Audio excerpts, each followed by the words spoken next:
पहलगाम आतंकी हमले में भारतीय नौसेना के एक अधिकारी और खुफिया ब्यूरो के एक अधिकारी की जान चली गई। नेवी अफसर लेफ्टिनेंट विनय नरवाल कोची में तैनात थे। उनकी शादी 19 अप्रैल को हुई थी और हनीमून मनाने वो गए हुए थे। लेफ्टिनेंट विनय नरवाल हरियाणा के मूल निवासी हैं। उनकी पत्नी सुरक्षित है। दंपत्ति सोमवार को श्रीनगर पहुंचे थे और फिर पहलगाम घूमने गए थे। घटना के बाद पत्नी की अपने पति के शव के साथ तस्वीर सोशल मीडिया पर वायरल हो रही है।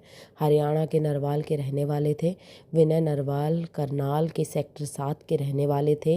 वे 2 साल पहले नेवी में भर्ती हुए थे। विनय सोमवार को श्रीनगर घूमने गए थे। उनके परिवार करनाल के सेक्टर 7 में रहता है। घटना की सूचना मिलने के बाद परिवार के कुछ सदस्य श्रीनगर के लिए रवाना हो गए हैं। हम बस भेलपूरी खा रहे थे, पत्नी ने कांपती हुई आवाज़ में बताया। हम बस भेलपूरी खा रहे थे और फिर उसने मेरे पति को गोली मार दी, महिला ने कहा।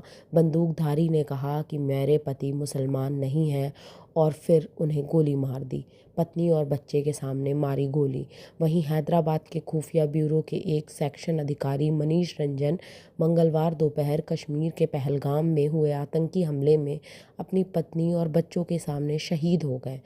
इस हमले के दौरान कई आईबी अधिकारी अपने परिवार के साथ एक समूह में शामिल था। कृपया मेरे पति को बचा लो। घटनास्थल से एक और वीडियो सामने आया जिसमें एक महिला रोती हुई मदद की भीख मांगती हुई दिख रही है। कृपया मेरे पति को बचा लो, वह बार बार चिल्लाती रही। उसके बाद मुश्किल से सुनाई दे रहे थे क्योंकि उनका गला भर आया था।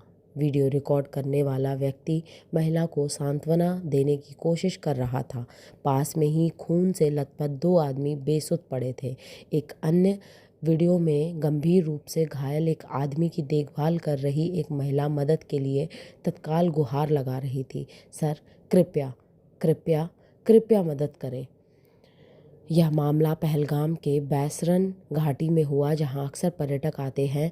इस इलाके में केवल पैदल या घोड़ों से ही पहुंचा जा सकता है। लश्कर-ए-तैयबा के एक संगठन द रेजिस्टेंस फ्रंट (TRF) ने हमले की जिम्मेदारी ली। पीपल्स डेमोक्रेटिक पार्टी की प्रमुख महबूबा मुफ्ती ने पहलगाम में हुए आतंकी हमले की निंदा की।